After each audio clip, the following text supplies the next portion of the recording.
मराठा आंदोलक मनोज जोरांगे पाटिल ने फिर से भूख हड़ताल का ऐलान किया है। आज मीडिया से बात करते हुए जोरांगे ने फिर जोर देकर कहा कि राज्य में कुणबी और मराठा एक है। मराठा समुदाय की मांग पर सरकार तुरंत निर्णय ले। यह अनशन मतलब सरकार के लिए एक और मौका। बसण्याचं कारण असं काय विशेष नसते। शेवटी हा संघर्ष 1 वर्षापासून सुरू आहे।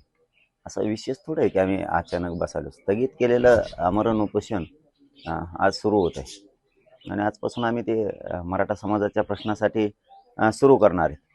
परंतु सरकारला आज मी एक जाहीरपणाने सांगतो की पुन्हा पुन्हा आमच्या नावाने बोंबलायचं नाही, माझ्या किंवा माझ्या समाजाच्या नावानं बोंबलत बसायचं नाही।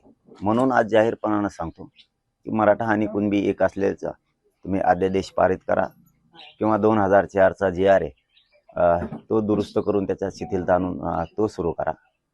दुसरं सगळ्या सोयरीची तात्काळ तुम्ही अंमलबजावणी करा। हैदराबादच्या गॅजेटचं, सातारा संस्थांचं आणि बॉम्बे गव्हर्नमेंटचं गॅजेट लागू करा आणि जी सगळ्या सोयरीची अंमलबजावणी आमच्या व्याख्याप्रमाणे करायची त्याचप्रमाणे ती झाली पाहिजे। त्याचबरोबर ज्या मराठा बांधवांची कुणबी नोंद निघाली त्याच आधारावर मागेल त्या मराठा समाजाला प्रमाणपत्र द्यायचं, राज्यभरात आरक्षण द्यायचं, याबाबतची अंमलबजावणी तुम्ही करा।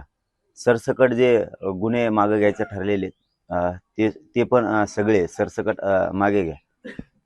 शिंदे समितीला जी तुम्ही मुदतवाढ दिलेली त्या शिंदे समितीनं पूर्णतः काम बंद केलेलं आहे। रेकॉर्ड शोधायचं, ते रेकॉर्ड शोधायचं काम सुरू करून ताबडतोब नोंदी मराठ्यांच्या शोधायचं काम सरकारने सुरू करा।